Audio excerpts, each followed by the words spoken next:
تو مولانا قاری طیب صاحب نے کہا کہ دارالعلوم کسی بلڈنگ کا نام نہیں ہے، کسی عمارت کا نام نہیں ہے. آج تو الحمدللہ عمارتیں اچھی ہو گئی دارالعلوم کی، اس وقت میں بہت کم تھی، چھوٹے چھوٹے روم تھے. تو مولانا قاری طیب صاحب نے کہا کہ دارالعلوم کسی عمارت کا، کسی بلڈنگ کا نام نہیں ہے دوست باس، بلکہ دارالعلوم ایک تحریک ہے، دارالعلوم ایک کانسیپٹ ہے، دارالعلوم ایک عقیدہ ہے، دارالعلوم ایک میتھڈ ہے.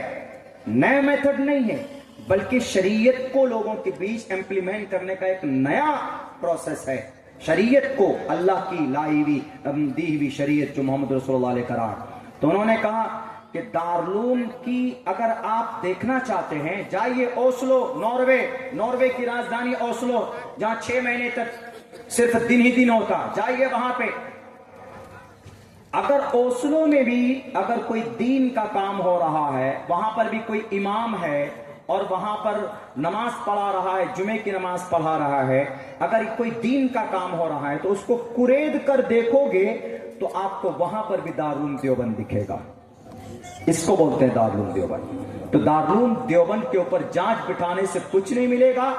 2 لاکھ علماء پیدا ہو گئے ہیں دارالعلوم دیوبند سے. آج تک کسی نے تلوار اٹھا کر کسی ہندو کا، کسی کرسچن کا سر قلم نہیں کیا ہے. کیوں؟ دارالعلوم میں یہ چیز نہیں پڑھائی جاتی. Because I spend 2 years completely in Darul Uloom Deoband. In 2011 and 12 completely. And I used to study and 14 years completely in a madrasa my whole life. 14 سال کی پوری زندگی ہم نے مدرسوں میں گزارا اور 2 سال کمپلیٹ دارالعلوم دیوبند کے اندر. اور مجھے شرف حاصل ہے مسجد چھتا میں 6 مہینے تک میں نے امامت بھی کرائی، میں نے نماز پڑھائی وہاں پر. ایک بھی کام، کوئی گتی ودھی ایسی نہیں ہے جو دیش کے سمویدھان کے خلاف ہو، قانون کے خلاف، بلکہ دیش کے لیے امن کی دعا ہوتی ہے دارالعلوم دیوبند میں. پاگل سب کچھ سمجھتے نہیں ہے. دارالعلوم میں بلڈوزر چلا دو، تمہارے نانا کی بلڈنگ میں وہ بلڈوزر چلا دو، اوپر والا اتنے بلڈوزر چلائے گا کہ تمہارے سر کے بال نہیں رہیں گے، دیکھنا. ہاں شب برات میں دیکھیں، شب برات کے اندر میں کوئی خاص عبادت کا طریقہ، کوئی خاص، غور کیجئے گا، کوئی عبادت کا کوئی خاص طریقہ شریعت نے جاری نہیں کیا ہے. ہاں اس رات میں عبادت ہونی چاہیے. نماز بھی پڑھ سکتے ہیں آپ، قرآن کی تلاوت بھی کر سکتے ہیں، ذکر بھی کر سکتے ہیں، آپ نفل بھی پڑھ سکتے ہیں. اور اجتماعی کوئی عبادت نہیں ہوگی اس رات میں. انفرادی کیجئے، گھر میں کیجئے، بہتر ہے. گھر میں موقع نہ ہو مسجد میں کیجئے، جہاں من میں آئے وہاں کیجئے. آپ اس رات میں کوئی خاص اہتمام کے ساتھ کہ نہیں شب برات ہے، چلو جی ہم آج صرف قرآن ہی پڑھیں گے، یا چلو شب برات آج چلو بس ہم صرف قبرستان ہی جاتے ہیں، اور پتہ چلا قبرستان میں بھیڑ، ایک دم شور شرابہ، مردے کو بھی تکلیف ہوتی ہوگی کہاں سے نالائق لوگ آ گئے ہیں، بھگاؤ ان کو یہاں سے، سونے میں آرام ہو. تو ایسا ہے آپ ٹھیک ہے قبرستان جانے، اللہ کے نبی 1 مرتبہ گئے اسی رات میں، 1 مرتبہ اللہ کے نبی گئے ہیں. بہتر ہے لوگوں سے پوچھے بھئی قبرستان کیوں جاتے، کہ بھئی اس رات میں ایصال ثواب کے لیے جاتے. بہتر ہے کہ بھئی ایصال ثواب یہیں سے کر دیجئے، ثواب تو کہیں سے بھی پہنچ جاتی ہے اس رات میں. لیکن اتنا ضرور ہے کہ اس رات میں کوئی پرٹیکولر عبادت کوئی رائج نہیں ہے، کوئی فرمان نہیں ہے. اپنے اعتبار سے، انفرادی اعتبار سے جو من میں آئے وہ آپ عبادت کیجئے، کوئی خاص اہتمام کرنے کی ضرورت نہیں ہے. اللہ کے نبی علیہ الصلوۃ والسلام کی جو 2-3 حدیث ہے ترمذی سے ملتی ہے وہ یہی ہے. اما عائشہ کی جو حدیث ملتی ہے، بہرکیف اللہ سے دعا کرتا ہوں کہ اللہ تبارک و تعالی ہم تمام مسلمانوں کو، خصوصاً نوجوانوں کو، اپنی زندگی کے اندر تبدیلی لانے کی توفیق دے. اور اب آئیے یہاں سے کوئی دوسرا نظام چلے گا. بہت بہت شکریہ، جزاک اللہ. نعرے تکبیر، نعرے تکبیر. علماء دیوبند، علماء دیوبند